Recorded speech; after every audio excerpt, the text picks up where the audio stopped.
In 1478, the two most powerful men in Florence walked into a cathedral on Easter Sunday, Lorenzo de' Medici and his brother Giuliano. Beloved by the people, feared by their rivals, the unofficial rulers of a city that had no king. They had come to pray. They never saw the knives. In the middle of Mass, at the moment the priest raised the host, assassins struck. Giuliano was stabbed 19 times. He died on the cathedral floor, his blood pooling beneath the altar. Lorenzo survived, barely. A sword wound to the neck. He locked himself in the sacristy while his brother bled out 30 feet away. The assassins were backed by the Pope himself, by rival banking families, by half the conspirators in Italy. And yet, within 48 hours, every single one of them was dead or fleeing for their lives. How does a family with no army, no crown, and no official title crush a conspiracy that included the Pope? How did a clan of wool merchants become the invisible hand that moved kings, cardinals, and empires for over a century? The answer is not what you think.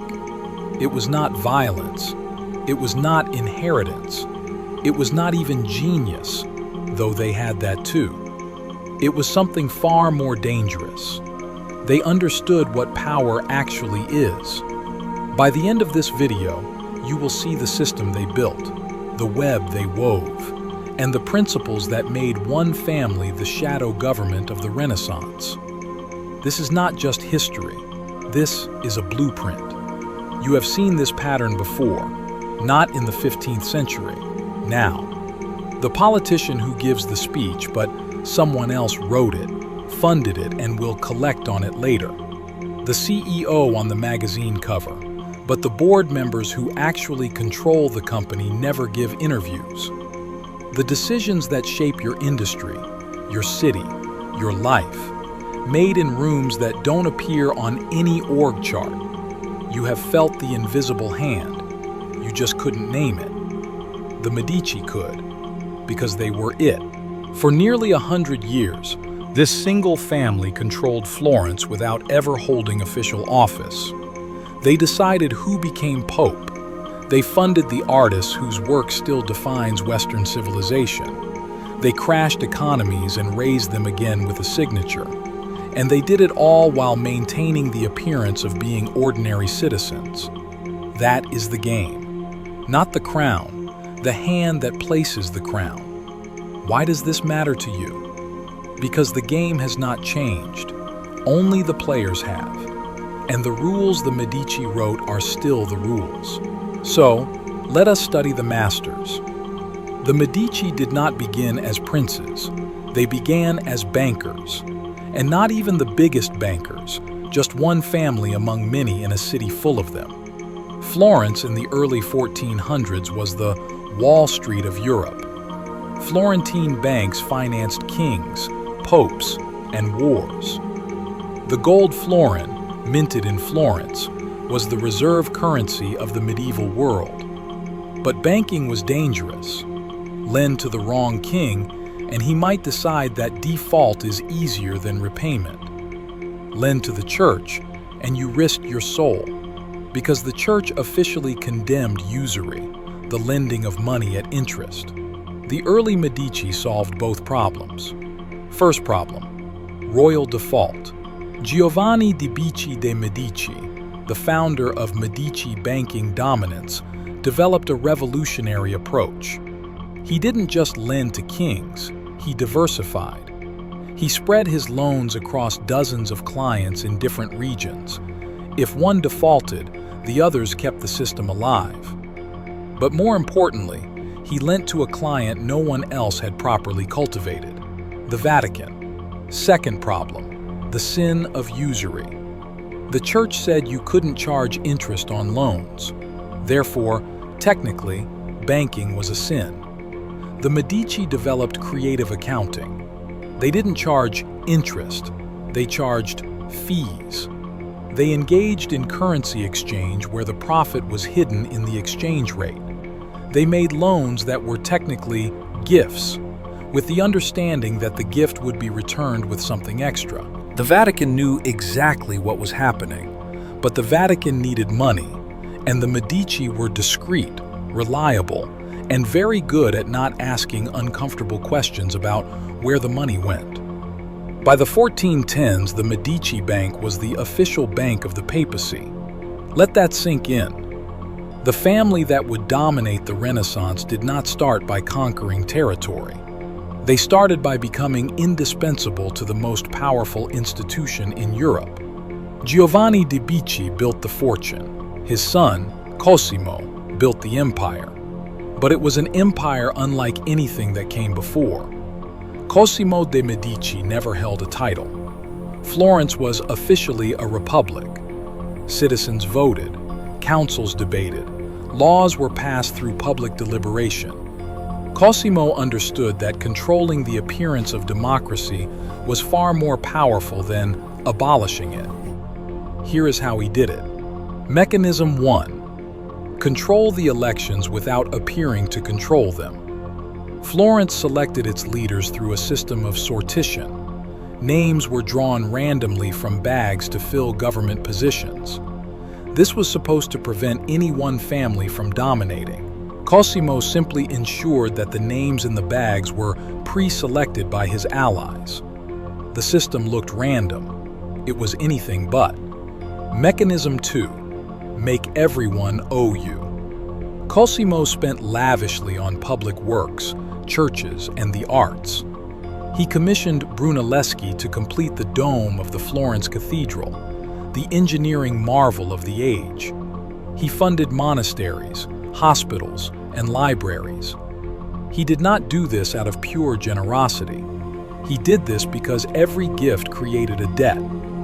The artist who received a Medici commission became a Medici voice in intellectual circles.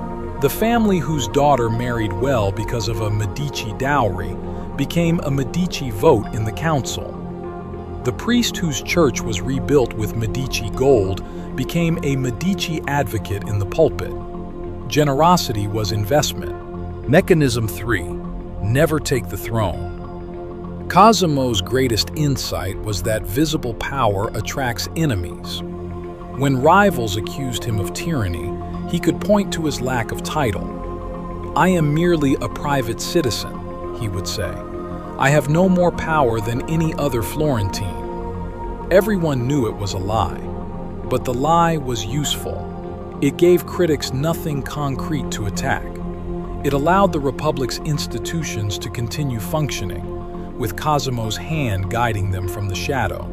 When Cosimo died in 1464, the city of Florence gave him a title that had never been awarded to any citizen before: Pater Patriae, Father of the Fatherland.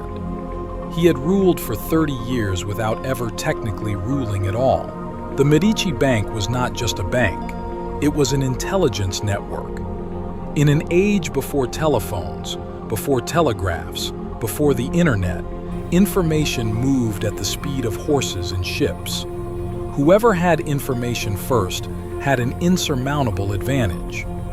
The Medici had branches in every major commercial center in Europe, and every branch manager was trained to do more than count money. They gathered information. Which kings were planning wars? Which merchants were overextended? Which cardinals were likely to become pope? Which trade routes were becoming dangerous? This information flowed back to Florence constantly, and Cosimo, later his grandson Lorenzo, used it to make decisions that seemed almost prophetic. When rival banks collapsed, the Medici somehow avoided the same investments. When political winds shifted, the Medici had already positioned themselves on the winning side. When popes were elected, the Medici candidate won with suspicious frequency. It was not luck, it was infrastructure. The family had built a system that let them see around corners. And in politics, seeing the future before your rivals is the only advantage that matters. Lorenzo de' Medici inherited control of Florence at age 20, after his father Piero's early death. He was not a banker, not really. The bank actually declined under his watch, managed by subordinates while Lorenzo focused on something more important: culture. Lorenzo understood that in the long run, whoever shapes how people think controls more than whoever commands armies. He gathered the greatest minds of the age into his orbit: Botticelli, Michelangelo, Leonardo da Vinci, Poliziano, Pico della Mirandola. He funded them, he protected them, he gave them the space to work, but he also shaped what they created. The Renaissance was not a spontaneous explosion of genius. It was, in part, a curated project, funded and directed by a family that understood the power of controlling the narrative. The art glorified classical values that just happened to align with Medici interests. The philosophy emphasized human achievement and individual excellence, which validated rule by merit. The Medicis claimed justification over rule by blood, the aristocracy's claim. Soft power, cultural dominance, the shaping of minds across generations. Lorenzo did not just rule Florence. He defined what the Renaissance meant, and that definition served his family's interests for centuries. But invisible power has a weakness. When challenged directly, it must become visible. In 1478, a coalition of enemies decided to strike. The Pazzi family, rival bankers. Pope Sixtus IV, who wanted more control over Florence. The Archbishop of Pisa, the King of Naples. Together, they planned an assassination. The plot was simple: kill Lorenzo and Giuliano during Easter Mass, then seize control of the city in the chaos. We return to where we began. Giuliano died. Lorenzo survived. And then the invisible hand showed what it could do when forced into the light. Within hours, the people of Florence rose, not against the Medici, but for them. The Archbishop of Pisa was dragged from his hiding place and hanged from the windows of the Palazzo della Signoria, still wearing his vestments. The Pazzi conspirators were hunted through the streets. Some were killed on sight. Others were tortured publicly. Their bodies were mutilated and displayed. The Medici had spent generations building goodwill, funding public works, creating jobs, supporting artists. Every florin spent was a thread in a web of loyalty. When the knife came, the web held. Pope Sixtus IV was furious. He excommunicated Lorenzo. He declared war on Florence. Lorenzo responded with something audacious. He went to Naples alone, without an army, to negotiate directly with King Ferdinand, one of the conspirators. It was a massive gamble. Ferdinand could have imprisoned him, killed him, used him as leverage. Instead, Ferdinand was charmed, impressed. Lorenzo spent 3 months negotiating and returned with a peace treaty. The Pope, abandoned by his main ally, had no choice but to lift the excommunication. Lorenzo had turned a conspiracy backed by the Pope into a personal triumph. That is invisible power at full capacity. So what did the Medici understand that their rivals did not? Principle 1. Control the flow, not the source. They did not try to own all the gold. They controlled how gold moved. Banking is not about possession. It is about being the necessary intermediary in every transaction. Apply this today. The gatekeeper controls more than the owner. Principle 2. Make yourself indispensable before you make yourself powerful. Giovanni became the Vatican's banker before anyone saw him as a threat.